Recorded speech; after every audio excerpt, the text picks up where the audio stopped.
I Well, doubt it. I mean, but we're operating from the standpoint. I would say I feel a way because I don't look at Wes Moore as I don't even look at him as a Barack Obama or like I don't look at him as somebody that has not been in the community. I feel like he's been in the community. I know Davon looking at me like what? Well, no, listen. Wes. I think Wes is a genuine person. I have That's what seen I'm him. saying. I don't I, see him as one of the. yeah, I don't want to name names, but I've seen people up close, and he doesn't seem to be one of them people. We're ready. We're prepared. Do not give in to fear. We are fearless.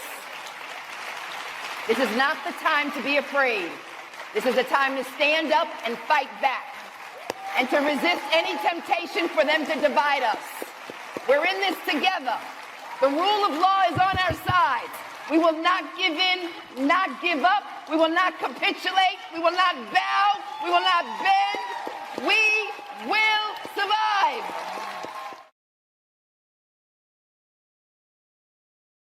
An announcement that Governor Wes Moore from the great state of Maryland had decided to veto a reparations bill. And I was seeing all over the timeline, people were upset. Oh, Wes Moore, he's not foundationally black anyway. He didn't like black people and all of this stuff.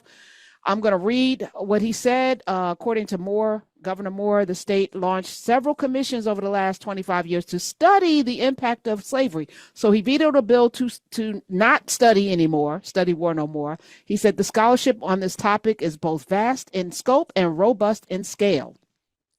Now is the time, he said, to focus on the work itself, narrowing the racial wealth gap, expanding home ownership, uplifting entrepreneurship of color, closing the foundational disparities that lead to inequality from food insecurity to education. He said, these are the issues I fought for even before I was sworn into office, and they are the priorities of our administration that our administration will continue to address with increased focus and intentionality. So I was like, let me reach out to somebody who's in them streets because what we need to do, all of us, is to both measure these elected officials against the backdrop of the people who are actually doing the work, organizing and holding these folk accountable. So let me welcome back to the show. You know him. He's been here before. Mr. Davon Love. Welcome back. hey, thanks for having me Davon. on. Thank you. Thank Really you. You're one appreciate it. of listen, you're the first person because I was like, I'm seeing a lot of people mad. And I was like, but didn't he say we've studied enough? I was so confused by how we should be feeling about this. And then so I don't know your position. So I just knew you would know some things. That's right. That's So I right. didn't want to even have a conversation with you. I wanted to have it on the air so that we can, suss it out live. So how should we be feeling about this veto? Yeah, I mean, it is complex. And I'll start with this. One of the things that I've said to people who and I met with the governor the day before the veto went out. One of the things that I tell people is, what are the studies? Which studies are they? Because in the meeting that I had with him, I actually informed him that I was actually on one of those commissions that he's talking about. And one of the things that it's important to be clear about is that the bill that he vetoed and the importance of it is about studying what it looks like in Maryland to operationalize a reparations policy. Because there are aspects, even if we were to decide just to act now, right? Even if that is and I'm gonna get to my thoughts around that being the kind of rhetorical pushback that he's been, kind of saying since the veto, is that if you ask the question, cash compensation, well, how? What agency, right? How much? How does that get determined? Those are things that there is no study that the state of Maryland has commissioned that would answer any of those questions. So if we're engaged in serious policy discussion about reparations, then you would need some mechanism. So maybe it's not a state-backed study. Maybe it's a work group that he convenes or a work group that some other group convenes. The point is, and the purpose of the bill was to provide a state-sanctioned study that would provide some of those answers such that it wouldn't seem arbitrary. It wouldn't be like, oh, that's what Davon think, or that's what Governor Wes Moore think, or that's what. So that was really the Mm. purpose and the importance of that piece of legislation.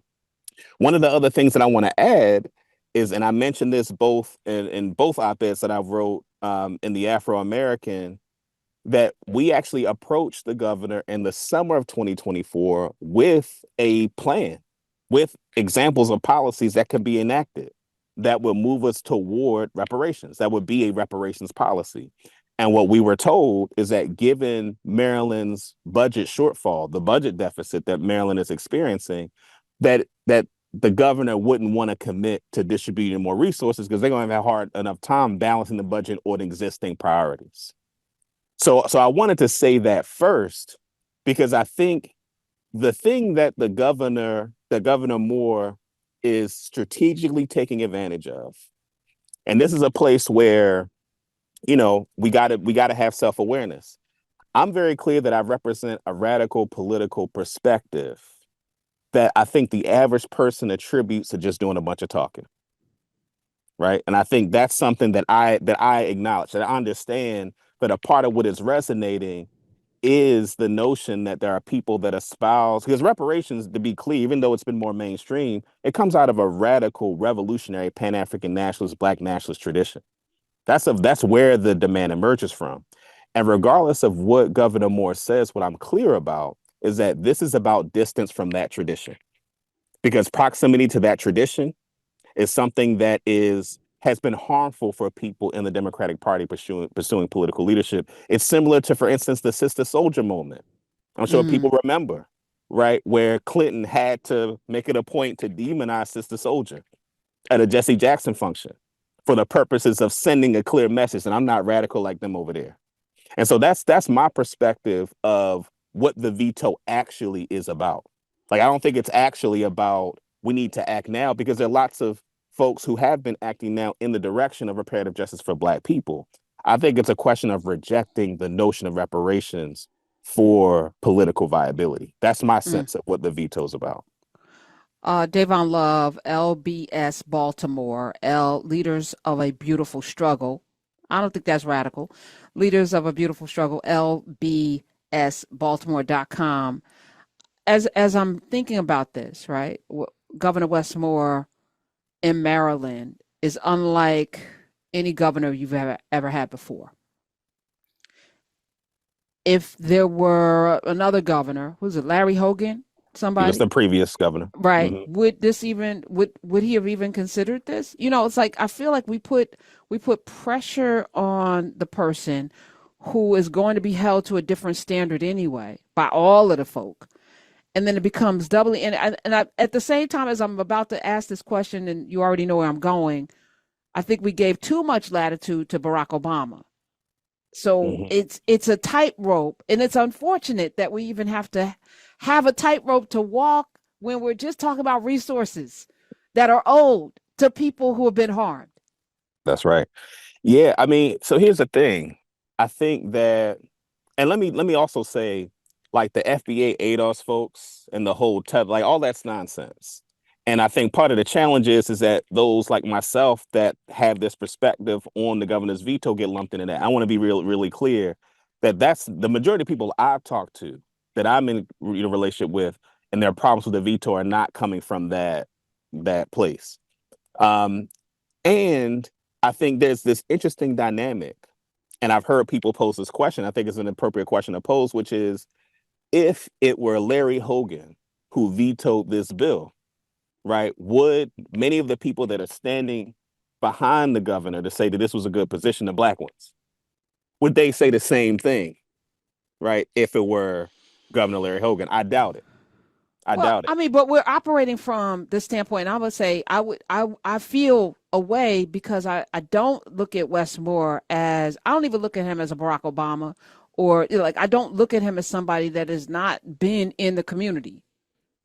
I feel like he's been in the community. I know Davon looking at me like, what? Well, no, listen. Wes, I think Wes is a genuine person. That's seen what I'm him, saying. I don't see him as one of the, yeah. I don't want to name names, but I've seen people up close, and he doesn't seem to be one of them people. Right. So I And want to give him some grace. That's all. yeah. It's like, And part of why I wanted to make that distinction, because I don't think that this is an issue of a person who is trying to, get over on Black people. I think it's an issue of he disagrees with the Black radical tradition.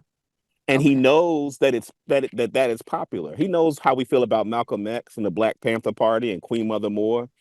And so no one would publicly deny or rebuff that history and tradition, right? So I think it has put him in a weird place because I think he might say that large swaths of that tradition, he may disagree with parts of it, but I think he might connect himself to that. But I think what this veto demonstrates is that his political career is not based off of the Black radical tradition. His Right. political But, approach but does not should come it? from that vantage point. I mean, he's governor of a large, beautiful, amazing state that is made up of a whole bunch of different kinds of people with different needs and values, etc. It's not like the mayor of Tulsa, Oklahoma, right? It's not like even the mayor, we just had the mayor of Montclair, New Jersey. Mm. He's the governor of the state. And should he be like I'm trying to, we're in this country, we're navigating some things. I want radical change as well. And I don't think it's so radical. I don't think reparations is a radical argument. I think harm was done. We all saw it. We all saw it. Fix it, and it can be fixed, right, in real time. But I do think that the navigation politically, because you're right, he's a politician, and I've been saying this all along. Politicians are not our friends. We can love, like their personalities, whatever. This is about resources and rights at every level. And resources and rights need to be delivered, and we must demand them, and we must have an ask, not just tell them, what are you going to do for us? So I see all of the sides, and this is your life's blood, what you do, Davon, which is why I love talking with you as well, because I want to inspire there to be other Davon Loves out there in all these different places and make connections with this man, because the organization that you do is important, because it's the push that we need, because these politicians have to be pushed and pressed into service. Unfortunately, they're not coming in like, hey, I'm here to save you. You have to force them to do it, which you are having these conversations, and he's accessible. That's the other thing. There are people that will talk in your face and not show up ever except election time. But you can pick up the phone, that's important too. I always say I want to elect people I can protest and call if need be and be like, what's up? Or we about to do this. So be ready. I'm giving you a heads up. It's gonna be painful. So what's your next step strategy wise? Yeah, I mean, a part of the challenge is, as you mentioned, he's an elected official. He's a Democratic governor of the state of Maryland. There are a bunch of national, even if there aren't his own, national pressures around his political career moving beyond Maryland. I think all those kind of play a role.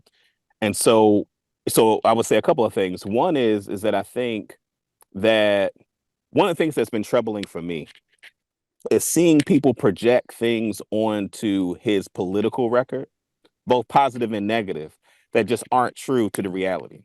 And so one of the reasons why it was really important for me to talk to you and be on this show is because I do believe that part of the challenge we're dealing with is not enough good information substantively about what his policy positions have been and how we should assess them. So I think that's one of the things that's important to me is being able to give out that information about what his, because there have been some things that we've worked on that he hasn't been great on, right? And there also been some things that we've worked on that he has been great on. So for me, it's important for people to have just the right information. So that's one thing. In terms of next steps, and in my conversation, with the governor, it is okay. We don't need a study.